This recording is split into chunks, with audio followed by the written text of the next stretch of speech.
What's good, y'all? We back with another video, man. Today we got what happened to El Chapo's deadliest hitman.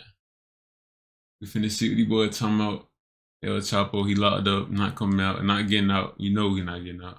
But we finna see what's going on, man. Hopefully y'all having a great day. Let's get into the video, man.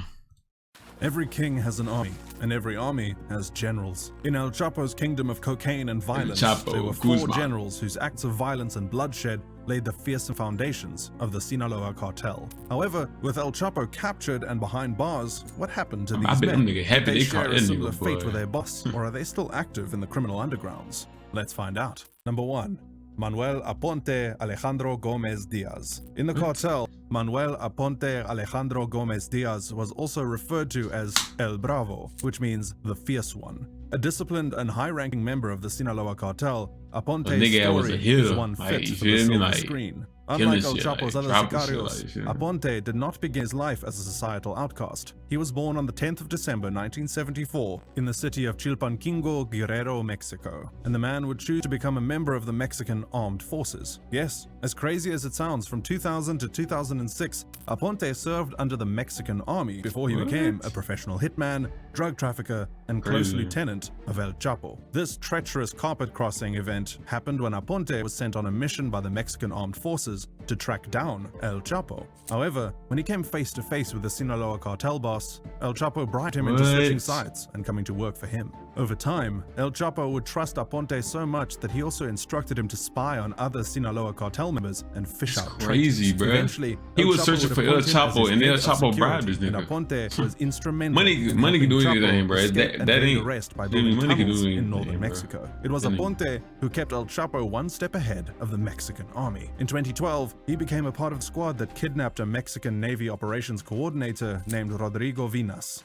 Vinas attempted to lure El Chapo into a trap, but Aponte was smart. He called in reinforcements to create a distraction in order to escape the military roadblock, thereby giving them a smooth escape. When El Chapo was captured the second time in February 2014, Aponte fought for rule over the Sinaloa cartel. But on April 9th, 2014, his mutilated remains were found in La Cruz de Elota. Alejandro had been tortured and shot several times. While his killing has never been solved, most point fingers at warring members within the Sinaloa cartel. I know them cartel niggas do not play, bro. They catch your ass, but you done, nigga. You done. Torres, aka Marufo. Not many people know Jose Antonio Torres, but everyone in the Mexican drug scene can vividly remember the ruthless Marufo, also known as the Jaguar. Marufo was El Chapo's top hitman and prime enforcer. He was the one whom El Chapo trusted with supervising the transportation of the cartel's drugs from Juarez, Mexico to the US. This was a particularly dangerous job because Juarez already had a cartel and El Chapo encroaching into their territory. Now, most of the Jaguar's background is shrouded in mystery, but official records show that Marufo had always been on the drug scene. Way before he joined the Sinaloa cartel, the man operated independently. He was a drug trafficking freelancer who operated in the Villa Ahumada area of northern Chihuahua, a state in Mexico. Torres was also a Juarez drug trafficker who paid a smuggling tax to the Juarez cartel through a corrupt state police officer. Again, no one can say for sure how or when El Chapo met and hired Marufo. All we know is that sometime in the mid-2000s, El Chapo decided to claim the Juarez cartel's smuggling routes, and Marufo was trusted to spearhead the bloody reign of violence that took over the entire region. In 2006, rumor had it that Marufo was directly in charge of a massive group of well-trained elite gunmen known as Gente Nueva. Under his guidance and on behalf of the Sinaloa cartel, they dedicated all their resources towards decimating the Juarez cartel and its armed wing, La Linea. All these cartels and all these drug lords and all this other stuff, man. From 2008 to 2012, people were dying every day under his watch. Official records state that at least 1,600 people were executed by Gente Nueva during this period and under his command. One of the most audacious hits came when Marufo plotted to hurt members of the Juarez cartel by ordering the kidnapping and killing of a groom on his wedding day. This groom was a relative of the Juarez cartel members, and unfortunately for Marufo, the groom also happened to be a US citizen. He was soon added to the list of most wanted fugitives in the El Paso division of the US Drug Enforcement Administration, and some say the event was what marked the beginning of the end for the Jaguar. However, it was another audacious killing from 2009 that would put a bounty on Marufo's head.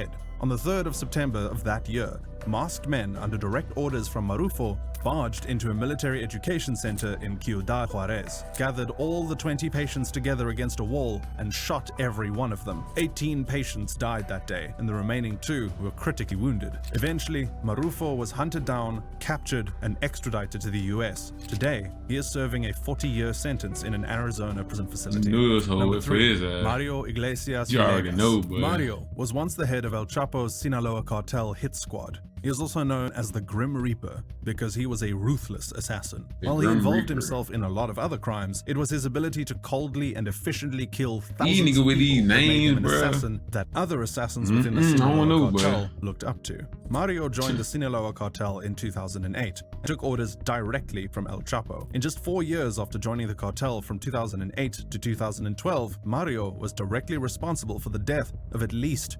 4,000 people, and all of these murders happened within the city of Ciudad Juarez. Many have argued that Mario's endless violence was one of the key factors that made the Sinaloa cartel emerge them the real hitters, bro. They the ones who really got the However, oppositions. one of the biggest errors he made in his needlessly violent career happened in 2010, when he, along with Marufo and some other hitmen, facilitated a revenge kidnapping of a US citizen and his relatives. On May 10th, 2010, the victims were discovered dead in Ciudad Juarez. Mario would eventually be arrested in 2012 and found guilty of numerous charges: money laundering, drug trafficking, murders, conspiracies, and possession of firearms, among other charges. Unsurprisingly, and because of his violent nature, Mario didn't seem to have any ride or die friends. During his trial, it was his own foot soldiers and colleagues that testified against him. Some of them had even participated in murders and kidnappings, but they cared more about bringing down the Grim Reaper than they cared about indicting themselves. Eventually, Mario was sentenced to life imprisonment on March 3rd, 2022 by a US district court and made to pay a fine of $100,000 for his role in the operations of the cartel business. Number 4,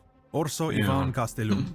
Orso Ivan Castellun is El Chapo's right-hand man, his most trusted lieutenant, and one of the deadliest assassins in the Mexican drug scene. Everyone knew him as El Cholo. He was chief enforcer for the Sinaloa drug cartel, the head of the Sinaloa cartel's squad of hitmen, and directly responsible for their activities and managing their excesses. However, it seems El Cholo might have been the most excessive. On one occasion, El Cholo beat up some policemen so bad that El Chapo had to scold him. There was also a wild rumor that El Cholo was responsible for at least 80% of cartel killings, most of which he carried out personally. In 2005, the government came close to putting an end to El Cholo's reign of terror when they arrested and charged him with possession. But after a shoddy investigation was carried out, El Cholo was released by court order. 3 years later, an armed confrontation with soldiers led to his arrest and imprisonment, but he would escape just a year later, on the 9th of August 2008. This escape led to an extensive manhunt and near captures in 2010, 2014, and 2015.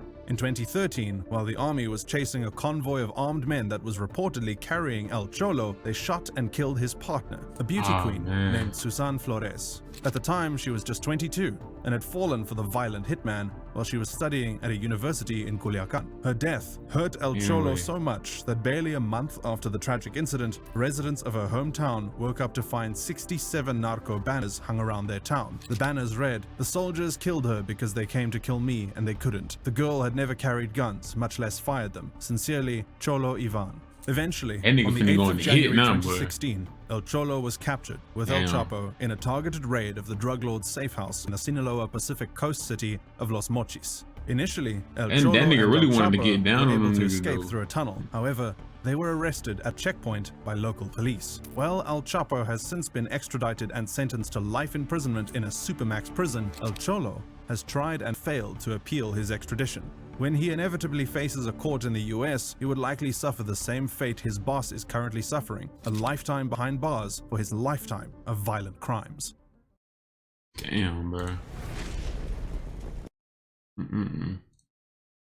Bro, them cartel niggas don't be playing like them niggas be killing 4,000 niggas, 15,000 niggas, ordering hits, all types of shit. But them niggas be on demon time for real, like, you feel me? Like, it is what it is though.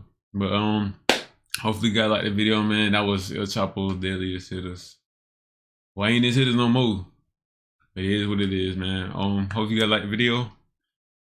And see y'all tomorrow, man.